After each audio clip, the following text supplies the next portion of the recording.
Type a part number into a vector database, prod SKU 7842x. The top result that comes back is prod SKU 7842y. Not an error, not a blank, a confident top result ranked first, off by one character at the end. The user reads a spec sheet for a part that is not the part. Nothing in the stack knows anything went wrong. That is the failure mode nobody screenshots. A wrong answer with a high score looks exactly like a right one. So researchers ran the obvious test. Best commercial embedding model, real documents, measure what comes back, and something much older won. On almost every metric they measured, on documents that decide real money, not a new model, a ranking formula published in 1994 at a government conference in Gaithersburg, Maryland. It is called BM25, Best Match 25. It counts words in documents. There is no neural network in it. 32 years on, it beats a 3,000 dimension embedding on the queries you care most about. So the question is how?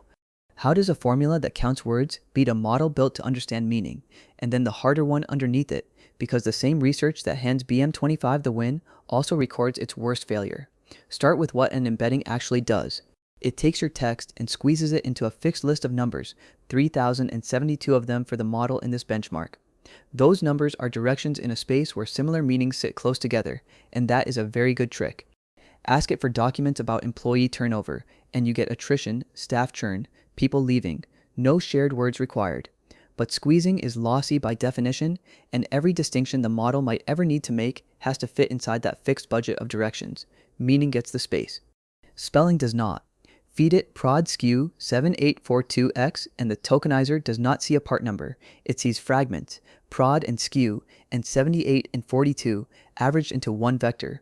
That vector lands in the neighborhood of every other string shaped like a part number. So 7842x and 7842y become neighbors, and not because the model is broken. It is doing precisely what it was trained to do. The one character carrying all the meaning is the one character it rounds off. For years, the industry treated this as a training problem. Better data, bigger model, more dimensions, and the exact match gap closes on its own. Then a paper out of Google DeepMind and Johns Hopkins argued it is not a training problem at all. Orion Weller and 3 colleagues published on the theoretical limitations of embedding-based retrieval, revised this March. Their argument is a counting argument. The number of different top K document sets a single vector model can ever return is capped by the dimension of that vector. Not capped by training, capped by geometry. It also explains why BM25 walks away from the trap. BM25 is a vector too, but with one dimension per word in your vocabulary, tens of thousands of them, nearly all zero. All that room is what lets it express combinations a 3,000 dimension model cannot, which raises the question you should be asking. If it cannot tell 7842x from 7842y, what else in your corpus is it rounding off? Theory is cheap, so here is the measurement, and it is 4 months old. Meftin Akarsu, Recep Khan-Karaman, and Christopher Mirbach benchmarked 10 retrieval strategies and published in April. Their corpus was T-squared RAGBench, 23,088 questions over 7,318 real financial documents, earnings reports, filings, tables packed with numbers. That benchmark exists because the old ones had a problem. It came out of the University of Hamburg, built by rewriting FinQA, ConFinQA, and TATDQA, so every question stands on its own. In the originals, fewer than 1 question in 10 could be answered without handing over the right document first. After the rewrite, more than 8 in 10 could. So the comparison is clean. They ran dense retrieval with OpenAI's text embedding 3 large 3,072 dimensions against plain BM25. BM25 won recall at 1, at 3, at 5, at 10, mean reciprocal rank, normalized discounted cumulative gain. In the author's words, on every metric except recall at 20. And that exception deserves a close look, because dense retrieval takes it 0.798 to 0.797, 1,000th of a point. That is the entire territory the embedding holds. Their explanation is not mysterious. Financial documents are stuffed with company names, ticker symbols, and standardized metric labels, terms that appear word for word in the question and in the document. The exact string is the signal, and averaging it into a direction is how you lose it. The same paper buried a second warning. Hide, where you have a model write a hypothetical answer and embed that instead, came in below plain dense retrieval. On financial questions, the model invents plausible figures, so you end up searching for a number that appears in no filing. The DeepMind paper has a harsher version of the same result. They built a dataset called LIMIT, 50,000 documents and 1,000 queries with deliberately simple relationships, and pointed the strongest embedding models available at it. Recall at 2, Gemini Embedding scored 1.6. QN3 Embedding scored 0.8. E5 Mistral 1.3. BM25 scored 85.7.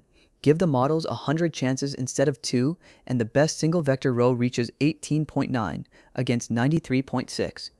Those results come from a paper revised in March, and the field has moved since. Gemini Embedding 2 went generally available this year, Voyage 4 landed in January, Cohere shipped Embed v4, but the bound is on the dimension of a single vector, not the vintage of the model, and each of those still compresses a part number into a direction. So if you have been paying an embedding bill by the token for 2 years, here is the uncomfortable audit. How many of your users' queries were the exact match kind, and would your dashboard have told you? Now the reversal, and it comes from the same paper. The limit authors also ran a version of the task where the query words were swapped for synonyms, same meaning, different vocabulary. Every model got worse. BM25 got worse than any of them. It dropped by close to 90% and finished below most of the single vector models it had just beaten by 50 times. That is the entire weakness in one line. BM25 sees automobile and car as two unrelated strings. It has no concept of meaning, so it cannot rescue a query that used a different word than the document did, and that gap is not an edge case. George Furness and 3 colleagues measured it in Communications of the ACM in 1987. Pick an object, ask 2 people to name it, and they agree less than 20% of the time, 39 years old, and still the reason keyword search feels broken. Your users do not type your document's words. Closing that gap is exactly what embeddings were built for, and they do it well. So the scoreboard sits level. Lexical takes the exact string. Dense takes the paraphrase. Anyone selling you one of them as the answer is selling you half a retriever. Therefore, the interesting question was not which one wins. It is how cheaply you can have both, and that answer is older than most of your stack too. Reciprocal Rank Fusion. Cormack, Clark, and Butcher, SIG ER 2009. Run both searches, score every document as 1/60 plus its rank in each list, and add. That is the whole method. No training, no tuning, no score calibration, which matters more than it sounds because a BM25 score and a cosine similarity are not on the same scale and will not be. RRF only reads positions, so the scales are free to disagree. On the financial benchmark, fusing them took recall at 10 from 0.703 for dense and 0.735 for BM25 up to 0.801. Put a re-ranker behind it, and it lands at 0.861. Anthropic published the same shape from their own retrieval work back in September of 2024. Contextual Embeddings plus Contextual BM25 cut the top 20 retrieval failure rate from 5.7% to 2.9, a 49% reduction. Add re-ranking and it is 67. And here's the part that settles the argument. OpenAI's own retrieval documentation. Their managed file search runs keyword and semantic search together and fuses them with Reciprocal Rank Fusion. There are 2 published parameters, embedding weight and text weight, and at least one has to be above 0. The company selling you the embeddings does not run embeddings alone inside its own product. Neither does Anthropic.